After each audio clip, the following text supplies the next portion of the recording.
Well, good morning, everyone. I wonder if today is going to be hot here like it was yesterday. It was so hot that at nighttime you step outside, you know that feeling when you step on the cement and the heat's just still coming up through because it didn't cool off yet. Well, I'm sitting here with a beautiful instrument. I think I showed this once before, probably about 6 months ago now, but I'm going to show it again because it's been a while since I've had it out. This is a very special handmade guitar. It's made by a luthier. His name is Tony Yamamoto. He's no longer here in the United States, but when he was building, he was building in the Bay Area.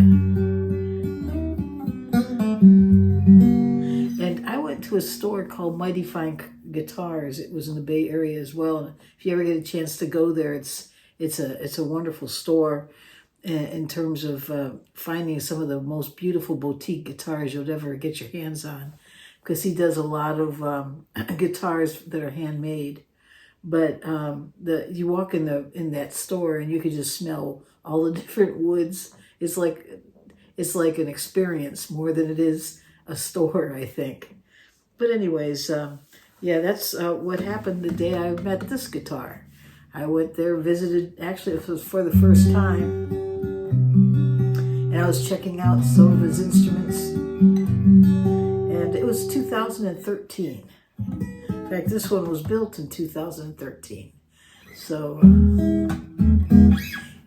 he pulled it up. The owner of Mighty Fine Guitars, Stevie is his name. He pulled it off the wall and I said, check this out. So when I was playing it was amazing to me because the door opened and in came the very man that built the guitar, Tony Yamamoto. What a wonderful person to meet. Both him and his wife. They're just beautiful people.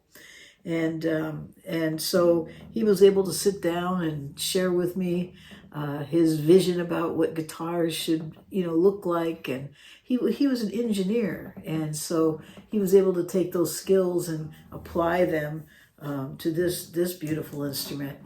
This guitar is totally different in that it has bevels everywhere. So when you start looking at this is Cocobolo back and sides.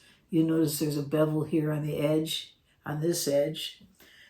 There's a bevel here, and there's a bevel here down on this edge. Where's this at? Right here. So when you hold this guitar, it's just comfortable. It just melds to you.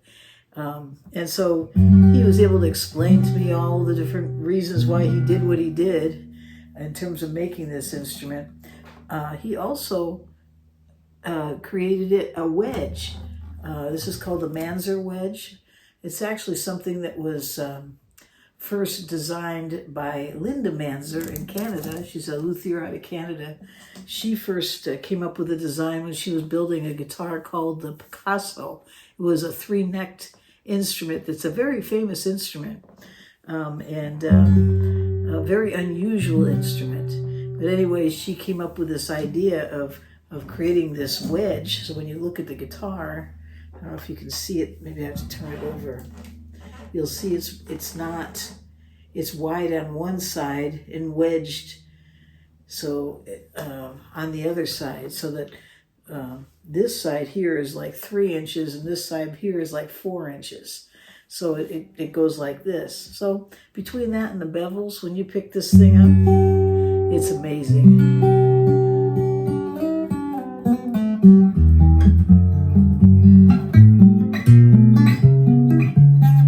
It just plays like you don't have any strings underneath your fingers. And through the years, because I've had it now for, 11 years, it's opened up. That Cocobolo, as it aged, this guitar just took off. It's just beautiful sounding. Now I have it plugged in. It has a Fishman under the saddle. Probably not the best pickup for this. I probably need to to change it out for LR bags. I'm thinking to put the hi-fi in here so that it brings out the natural sounds of this guitar, because it's absolutely beautiful.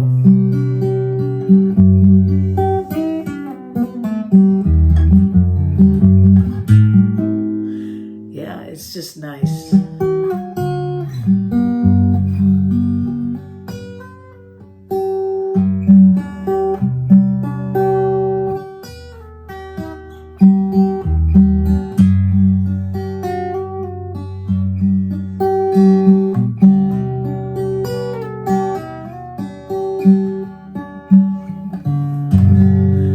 So yeah, this is called the Talus.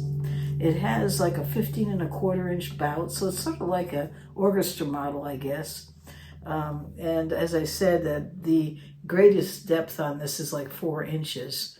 And so it's not a super wide guitar. It's not a real big guitar. It's not a parlor though. And it really puts out beautiful sound. You can strum this thing.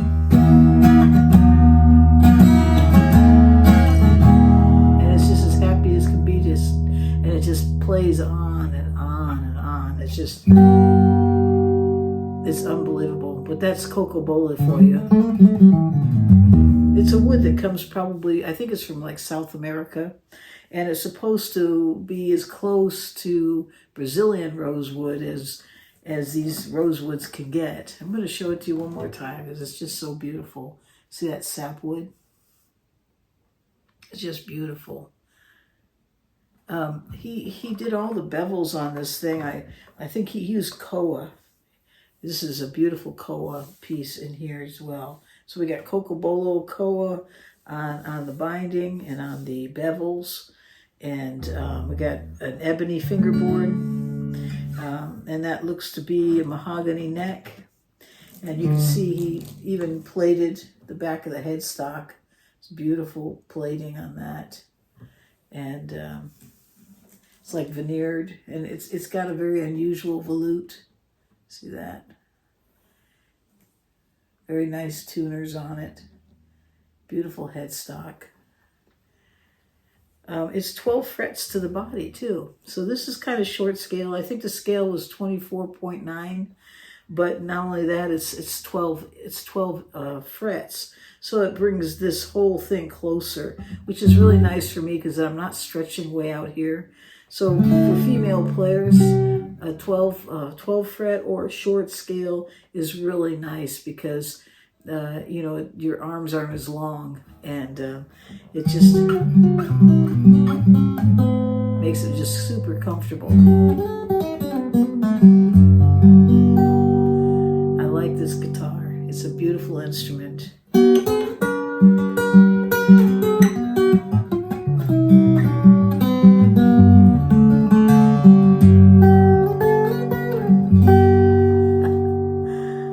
So it has a Adirondack spruce top. That's a beautiful piece of spruce on there. And of course there's bone nut and saddle and all these things he's built himself. He actually built his own, he even made his own tools to create these guitars. Not just the bracing and what have you. He actually made tools for templates, and I mean, unbelievable the amount of work that he put into creating one of these. They have unusual bracing as well. It's not just an X brace, it's like a double X brace. So when you look at it, there's 2 X's. So it's a little bit different on the top.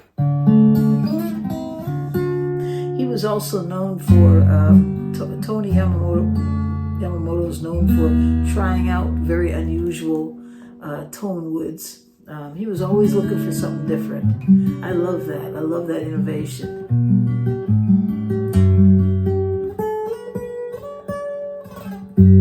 So I've really enjoyed having this guitar.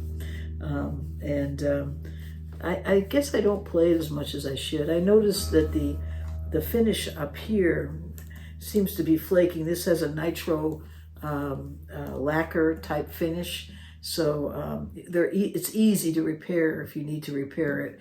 You can see a little wear in here from the play.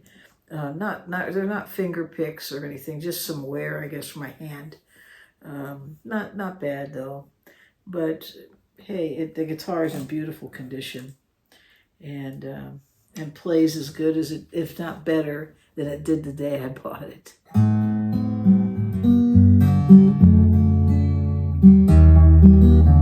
If you ever wanted to buy one of these, the Talus, you might find one used someplace, but I don't think you'll never find another one that's made, because I don't think he's building anymore. But it's worth the try play if you get a chance to play one. They're beautiful instruments.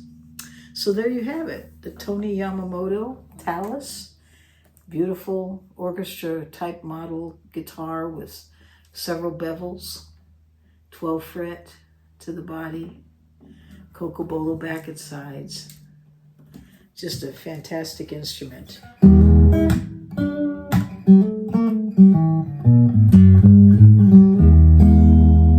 All right. Well, don't forget, on the 30th, we're going to be going live. That'll be at nighttime, 6 p.m. here on the West Coast. And it's going to be a Tuesday night. And also, don't forget to subscribe if you haven't. And I hope you all have a great day or night wherever you are in this world.